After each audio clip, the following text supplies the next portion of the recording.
एक बार एक गांव में एक साधु रहता था। सारा दिन राम राम जपता रहता है और ढोलकी बजाकर कीर्तन करता रहता। उसकी कुटिया के पास जिस व्यक्ति का घर था वह उससे बहुत परेशान था। एक दिन वह व्यक्ति गुस्से में उस साधु की कुटिया में चला गया और कहने लगा कि तुम क्या दिन रात राम राम रटते रहते हो। तुम्हें तो कोई काम धंधा नहीं है, हमें तो कमाने जाना पड़ता है। तुम्हारी ढोलकी की आवाज़ से मैं सो नहीं पाता।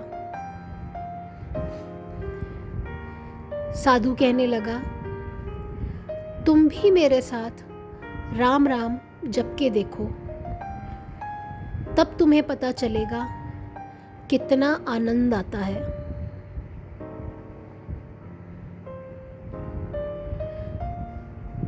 उस व्यक्ति ने थोड़ा खींच कर कहा, अगर मैं तुम्हारे साथ राम राम जपता हूँ तो क्या तुम्हारा राम मुझे खाने के लिए रोटी देगा? साधु कहने लगा कि मुझे तो राम नाम की लगन लगी है। मुझे तो राम जी की कृपा से हर रोज़ भोजन मिल ही जाता है। तुम भी राम राम जप के देखो, मुझे भरोसा है भगवान तुझे खाने को ज़रूर देगा।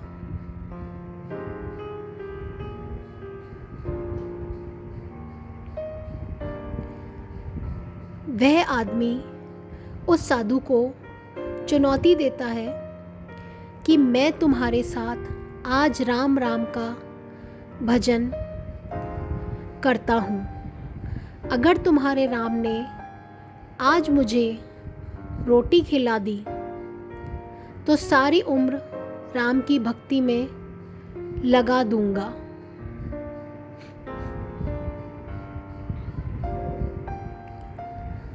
अगर नहीं खिलाई तो तुम ढोलकी बजाना बंद कर दोगे।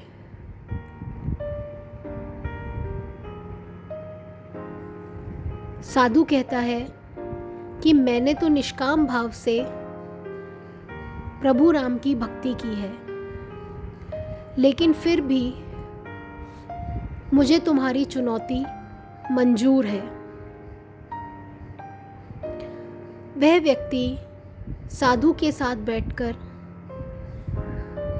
राम राम का जाप करता है और मन में निश्चय करता है कि चाहे कुछ हो जाए, मैं आज भोजन नहीं करूँगा। देखता हूँ इसका राम मुझे कैसे भोजन कराता है।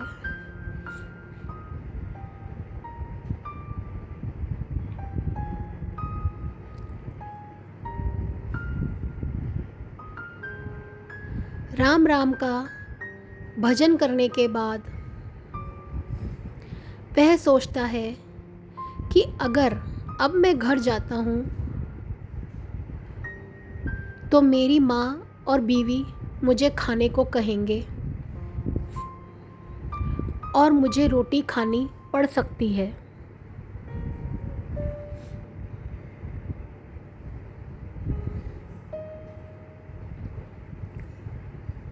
लेकिन मुझे साधु को चुनौती में हराना है, इसलिए वह घर जाने की बजाय गांव के पास के जंगल में चला जाता है।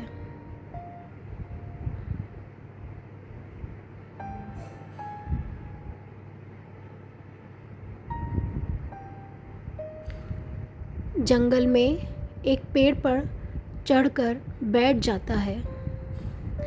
वह सोचता है कि मैं सारा दिन इस पेड़ से उतरूंगा ही नहीं। अन्न का दाना भी नहीं खाऊंगा।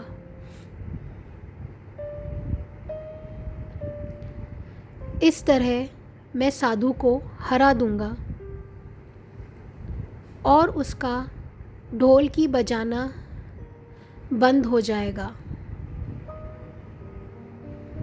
कुछ देर बाद उस जंगल से एक बंजारों की टोली गुजरती है।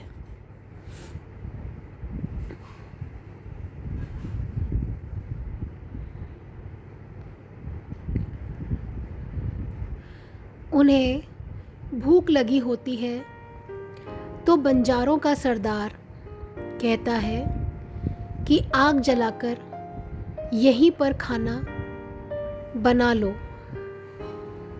अब खाना खाकर ही आगे बढ़ेंगे। खाना बनकर तैयार हो जाता है।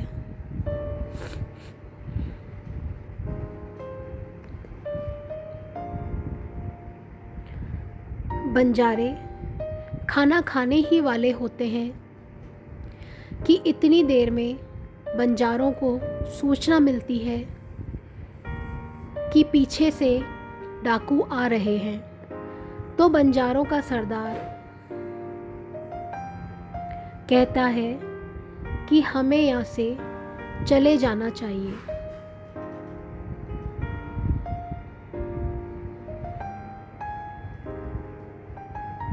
डाकू हमारा सब कुछ लूट सकते हैं। वे बंजारे खाना वहीं पर छोड़कर चले जाते हैं। वह आदमी पेड़ पर चढ़ा सब कुछ देख रहा था।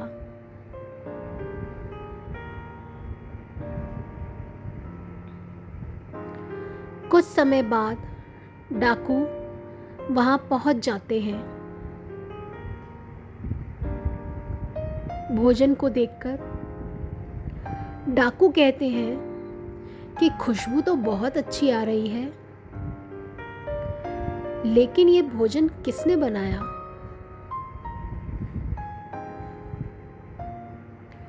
बनाने के बाद खाया क्यों नहीं? कहीं किसी की चाल तो नहीं हमें फंसाने की? हो सकता है इस भोजन में जहर हो। उसी समय डाकुओं के सरदार की नज़र उस व्यक्ति पर पड़ी। वह उसे नीचे आने का आदेश देता है।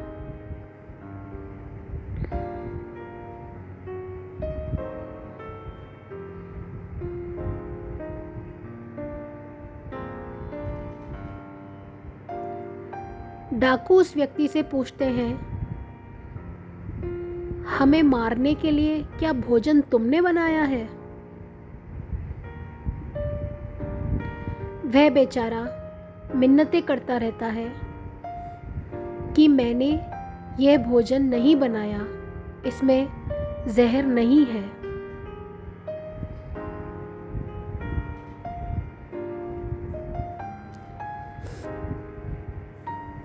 यह भोजन बंजारों ने बनाया है। आपके आने की खबर सुनकर वह जहाँ से भाग गए, लेकिन डाकुओं को के आगे उसकी एक नहीं चली।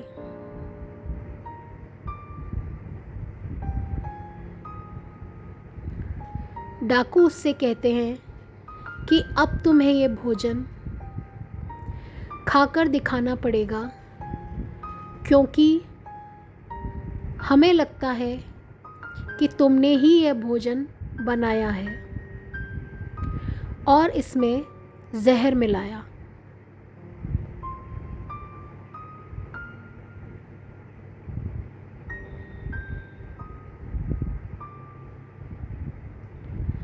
अब तुम ही सबसे पहले यह भोजन खाओगे। वह जिद पर अड़ा रहता है, मैं ये भोजन नहीं खाऊंगा, किसी कीमत पर नहीं खाऊंगा।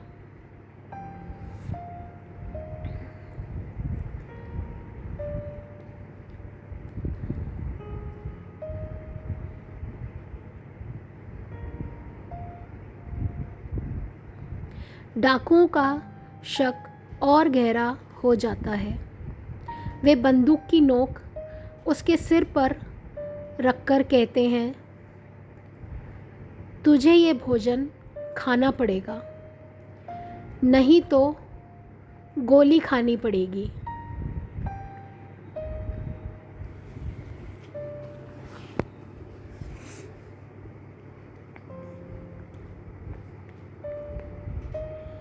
वह व्यक्ति भोजन कर रहा था और साधु को याद करते करते आंसू उसकी आँखों से बह रहे थे।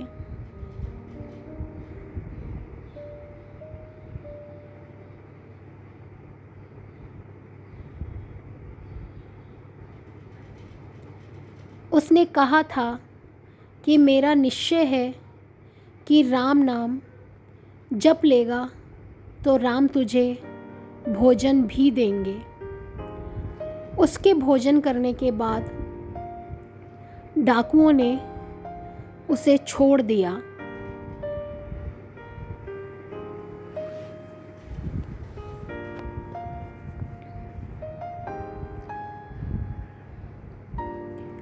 अब उसे विश्वास हो गया कि बंजारों को और डाकुओं को राम जी ने ही भेजा है।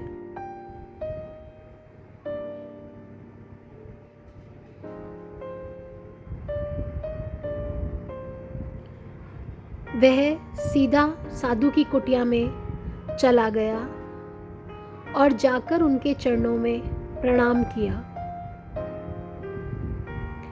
और उन्हें सारा वृत्तांत सुनाया।